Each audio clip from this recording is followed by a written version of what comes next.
the in-game. Yes, that's what we're talking about today. Cyberpunk 2077's in-game content. You know, with big open world games, you have to have a good in-game, of course, after the story is completed. What can you do? We've got new details about that. Plus, can you experience the entire story of Cyberpunk 2077 in one playthrough? Some new confirmations from the dev team on that one. We're talking about how side quests can actually influence the end of the game as well, open up more options. And you better believe it, we're going over your top comments. I love going over your comments, so be sure to leave a comment down below. It could end up in a future video. But let's do this. Let's talk about more Cyberpunk 2077 and the in-game. This comes from Unilab. It says this: Cyberpunk 2077 in-game will be more expansive than The Witcher 3. And believe you me, that's saying a lot. It goes on to say this: Cyberpunk 2077, aka the golden child of gaming, just won't stop giving us what we want, with all the new confirmation that the in-game will likely be much more expansive than we could have hoped for. Furthermore, it says this. This is Miles Tost. Of course, he works for CD Projekt Red. He says this: at the end of the game, you'll be able to continue playing your character. We're not entirely sure yet, but it may work the same way as it did in The Witcher 3. Because ultimately, we give you this whole open world to explore and all these tools to basically roll your character. And this time around, I think the content we put in the open world is even more substantial than the stuff we have in The Witcher 3. So there's even more value for players to just explore and walk around and experience the stories we have put outside the main story. So it's incredible to think that this game right here will be even more expansive than that of The Witcher 3's in-game content. That right there is saying a lot.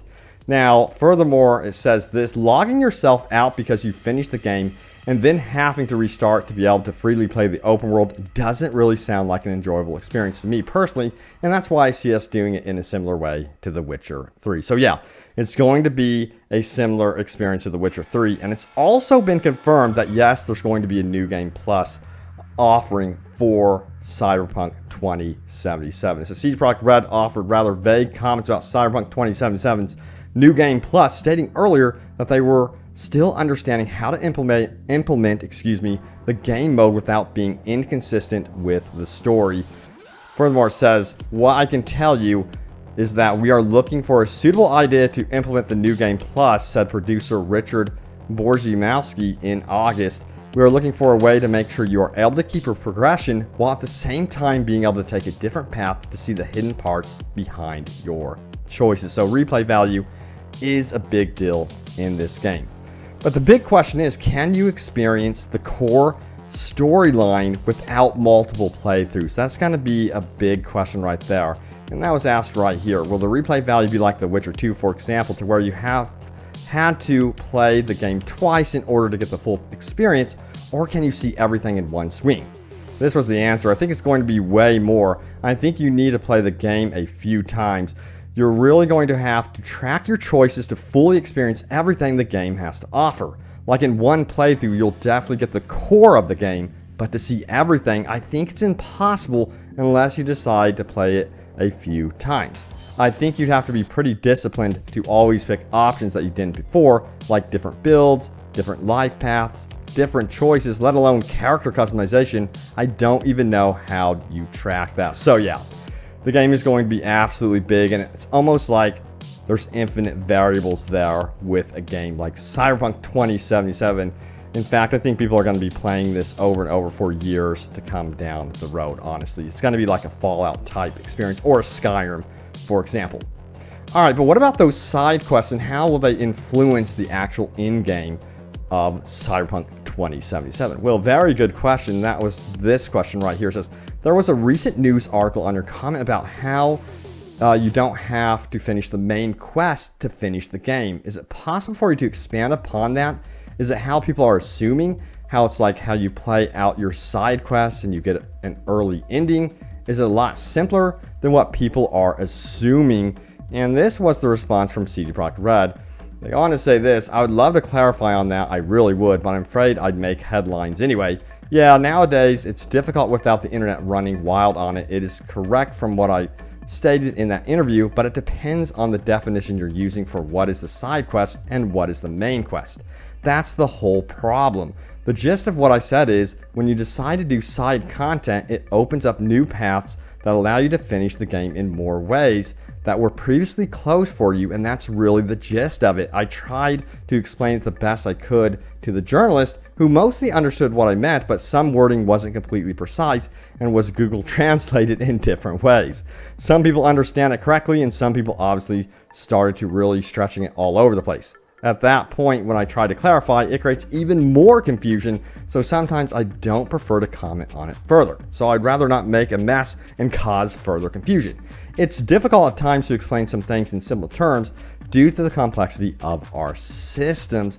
So there you have it right there. That side content essentially can open up new paths for you in the game, of course. And that's really cool. It seems like it could also influence the end game, which, by the way, mentioning the actual ending of the game, there will be multiple endings if you did not know, which I think is awesome. So now it's time to go over your top comments. Be sure to leave a comment down below for a chance for it to end up in a future video. But I did want to say something really important, that there is a gameplay trailer being worked on right now for Cyberpunk 2077. It's a new gameplay trailer. It seems like it's going to be an expansive walkthrough, and that could be dropping at any moment. So be sure to smack that subscribe button right here on Open World Games to stay tuned for whenever that releases. I will have it right here on the channel, full-blown breakdown, everything you need. So stay tuned for that. But let's dive into your top comments. Leave those comments down below. Let's do this, shall we? All right, so the first top comment comes from Oblog Pickle, who says this: really hope that I get the game before the US descends into full-on civil war. I know how you're feeling right there. Yeah, yikes. Can we just hold off? Can we just have some peace so that we can, enjoy Cyberpunk 2077? That'd be great. Thanks.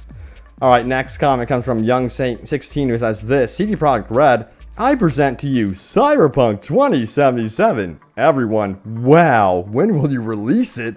CD Projekt Red responds, we are going to release it? I thought that comment was absolutely hilarious. Really? We were planning on releasing this all along? All right, next one comes from Armor Bahar Saif, who says, hey, did you know that the new release date is exactly the same as V's birthday?